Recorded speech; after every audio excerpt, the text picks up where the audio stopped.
students, I Nidhi welcomes you to Nidhi Ki Pathshala, and today in part 7 we are going to study what makes elections in India democratic.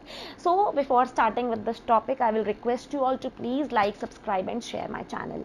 So we get to read a lot about unfair practices in elections. अगर हम देखें newspapers की बात करते हैं, अगर हम बात करते हैं television reports की, तो they often refer to such allegations की जो reports हैं वो बताती हैं कि inclusion of false name, exclusion of genuine names हुआ वोटर लिस्ट के अंदर, मिसयूज हुआ गवर्नमेंट फैसिलिटीज का, अगर हम देखें एक्सेसिव यूज हुआ पैसे का बाय रिच कैंडिडेट्स, तो नेचुरली बिग पार्टीज जो हैं वो गलत तरीके से जो इलेक्शन को है वो मैनिपुलेट करने की कोशिश कर रही हैं, intimidation of voters and rigging on the polling day. तो इस तरह से जो तरीके हैं हमें पता चलते हैं through the means of electronic media और print media. So many of these reports are correct. कभी कभी हमें लगता है कि बहुत ज़्यादा ये रिपोर्ट्स जो हैं सही भी होती हैं, बट एट टाइम्स कभी कभी ये रिपोर्ट्स जो हैं फॉल्स स्टेटमेंट भी देती हैं. So we feel unhappy when we read such reports, but fortunately they are not on such a scale so as to defeat the very purpose of elections. But of course हो सकता है कि कुछ गलत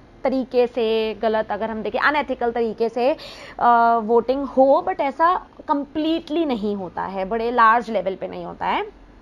This becomes clear if we ask a basic question: can a party win an election and come to power not because it has popular support but through electoral malpractices?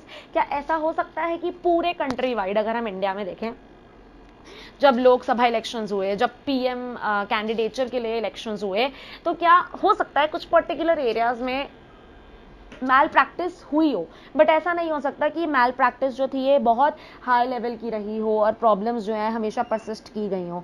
So this is a vital question. So let us carefully examine various aspects of this question.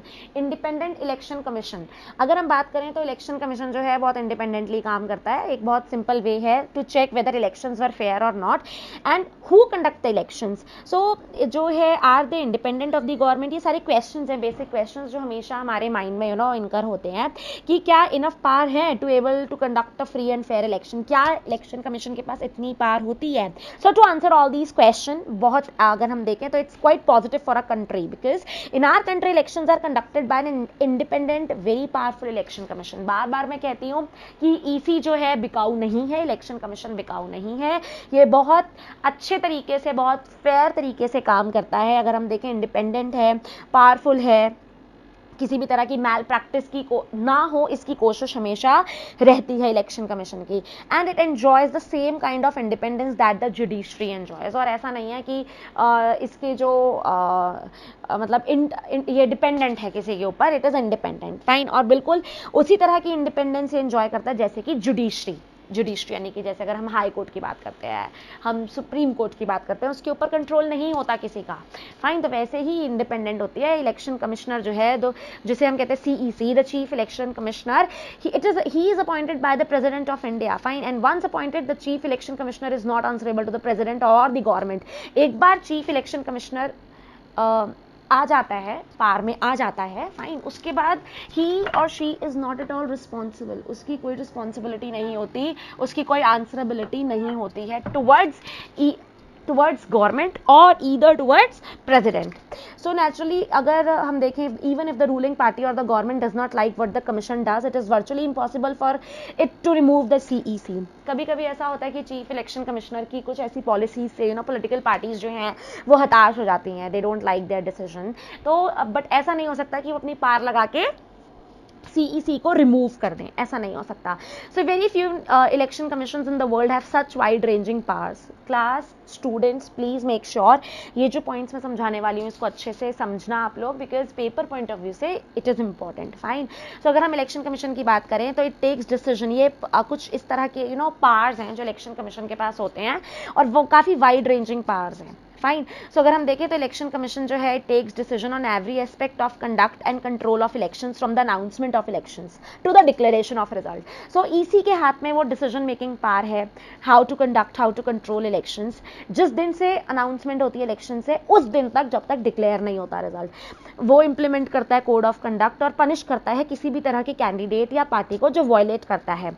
अगर हम election period की बात करें, जो EC है, election commissioner है या EC election commission है, they can order the government government to follow some guidelines, like to prevent the use of governmental power, to enhance its stances to win elections, or to transfer some government officials. So this is basically in the hands of election commission है, और election commission काफी अच्छा काम करता भी है.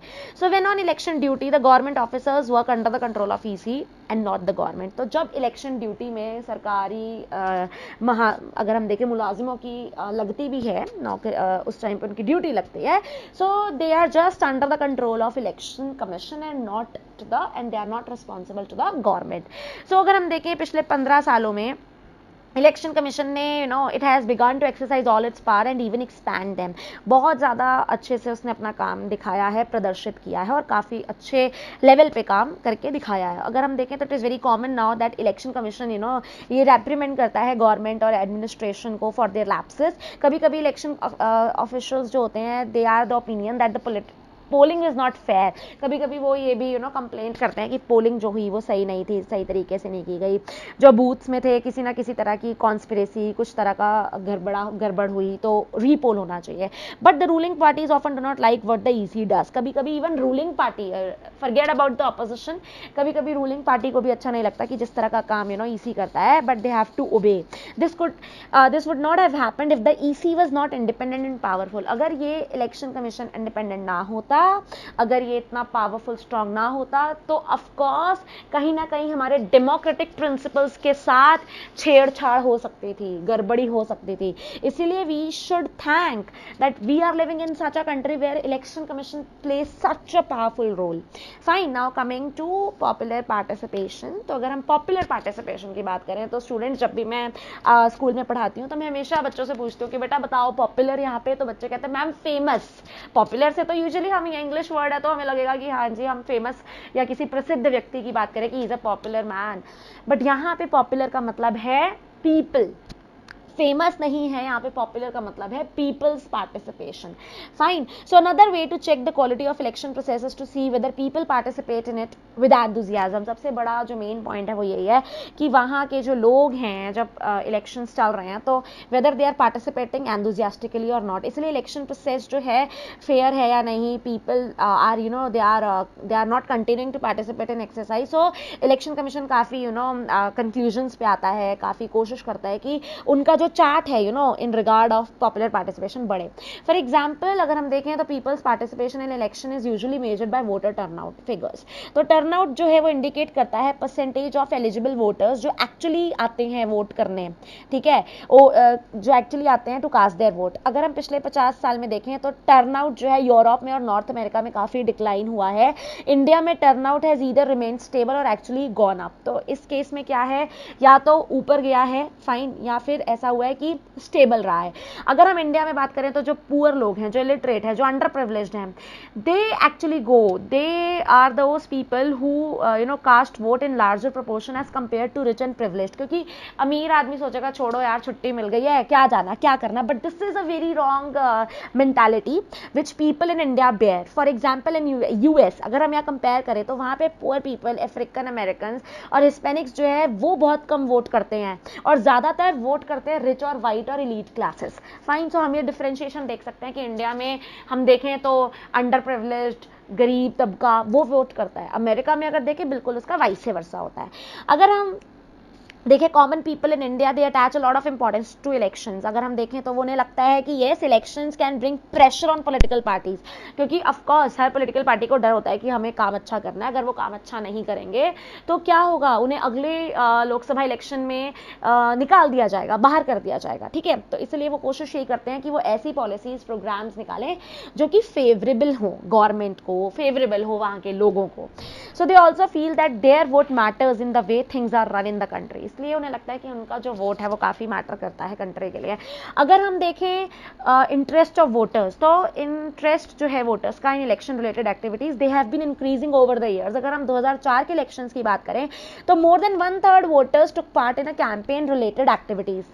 अगर हम देखें 1/3 वोटर्स जो थे उन्होंने इस तरह के कैंपेन रिलेटेड एक्टिविटीज में पार्टिसिपेट किया था. But more than half of the people identified themselves as being close to one of the one or the other political party.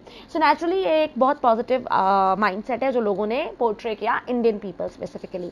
सो अगर हम देखें तो 1 out of every 7 voter is a member of political party. इसलिए अगर हम देखें तो ये कहना गलत नहीं होगा कि हर व्यक्ति, अगर 7 लोगों से कंपेयर करें तो एक व्यक्ति जरूर मेंबर होता है पॉलिटिकल पार्टी का. So class students, in my next part I'm going to continue acceptance of election outcome, fine, and how, if in case we are talking about elections, what are those challenges to the free and fair elections. So till then, God bless you all.